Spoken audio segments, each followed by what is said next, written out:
जय श्री कृष्णा। राधे राधे। माघ महीने की कृष्ण पक्ष की एकादशी षटतिला एकादशी की व्रत कथा का महात्म्य। एक समय दाल भय ऋषि ने पुलस्त्य ऋषि से पूछा कि हे मुनीश्वर, मनुष्य मृत्युलोक में ब्रह्मा हत्या आदि महान पाप करते हैं और दूसरों के धन की चोरी करते हैं तथा दूसरों की उन्नति देखकर ईर्ष्या आदि करते हैं, परंतु फिर भी उनको नर्क प्राप्त नहीं होता। क्या कारण है? वह न जाने कौन सा अल्प दान या अल्प परिश्रम करते हैं जिनसे उनके पाप नष्ट हो जाते हैं।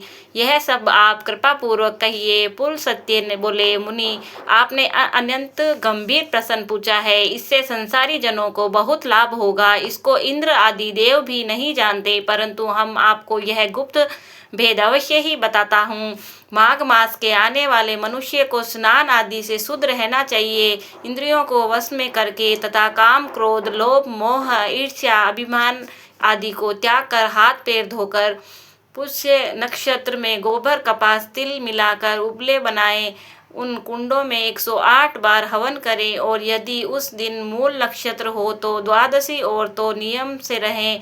स्नान आदि नित्य की क्रिया शुद्ध होकर भगवान का पूजन कीर्तन करना चाहिए। एकादशी के दिन व्रत करें और रात्रि के समय जागरण तथा हवन करें। उसके दूसरे दिन धूप दीप नैवेद्य से भगवान की पूजा करें और खिचड़ी का भोग लगाना चाहिए। उस दिन कृष्ण भगवान का पूजन करना चाहिए। उनको पेठा, नारियल, सीताफल और सुपारी सहित अर्घ्य देना चाहिए और फिर उनकी स्तुति इस प्रकार करनी चाहिए। हे भगवान, आप अशरणों को श्रवण करने देने वाले, हे आप संसार में डूबे हुए उद्धार करने वाले, हे पुंड ऋषिकाश, हे कमल नेत्रधारी, हे विश्व भगवान, हे जगत गुरु, आप लक्ष्मी जी सहित मेरे तुच्छ अर्घ्य को स्वीकार कीजिए। इसके पश्चात ब्राह्मणों को तिल दान करना चाहिए। इस प्रकार मनुष्य जितने तिल दान करता है वह उतने ही सहस्त्र वर्ष स्वर्ग में निवास करता है। तिल स्नान, तिल का उपटन, तिलोदक, तिल का हवन, तिल का भोजन, तिल का दान, यह षटतिला कहलाती है। इससे अनेक प्रकार के पाप दूर हो जाते हैं। एक दिन नारद ऋषि बोले, हे भगवान, आपको नमस्कार है। इस षटतिला एकादशी का क्या पुण्य होता है, सो कृपा पूर्वक कहिए।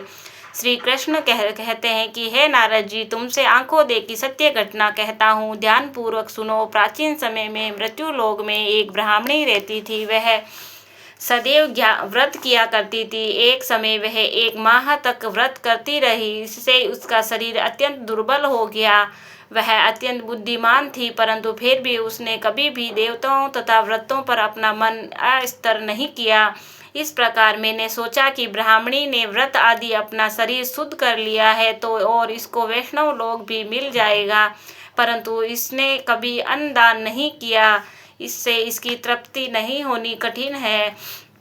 ऐसा सोचकर मृत्यु लोक में गया तो ब्राह्मणी बोली कि हे महाराज, आप यहाँ किस लिए आए हैं? मैंने कहा, मुझे भिक्षा चाहिए। इस पर उसने मुझे एक मिट्टी का पिंड दे दिया। मैं उसे लेकर स्वर्ग लौट आया। कुछ समय बीतने के पश्चात वह ब्राह्मणी भी शरीर त्याग कर स्वर्ग आई।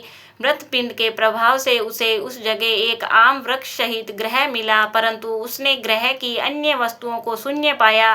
वह गड़बड़ा गई हुई बोली, मेरे पास आई और कहने लगी, हे भगवान, मैंने अनेकों व्रत आदि से आपकी पूजा की है, परंतु फिर भी मेरा घर वस्तु रहित, सो क्या कारण है? मैंने कहा, तुम अपने ग्रह को जाओ और देव स्त्रियों तुम्हें देखने आएगी, तब तुम उनसे षटतिला एकादशी का पुण्य और विधि सुन लो, तब ही द्वार खोलेगा। भगवान ने ऐसे वचन सुनकर वह अपने घर को गई और देव स्त्रियां आई और द्वार खुलवाने लगी। वह ब्राह्मणी बोली कि यदि आप मुझे देखने आए हो तो षटतिला एकादशी का महात्म्य कहिए। उनमें से एक देव स्त्री बोली, सुनो। जब उसने षटतिला एकादशी का महात्म्य सुना दिया तब उसने द्वार खोला। देव स्त्रियों ने उसको सब स्त्रियों को अलग पाया। उस ब्राह्मणी ने भी देव स्त्रियों को कहे अनुसार षटतिला का व्रत किया और उसके प्रभाव से उसका ग्रह धन्य धान्य से भरपूर हो गया। अंत में मनुष्य को मूर्खता त्याग कर षटतिला एकादशी का व्रत करना चाहिए।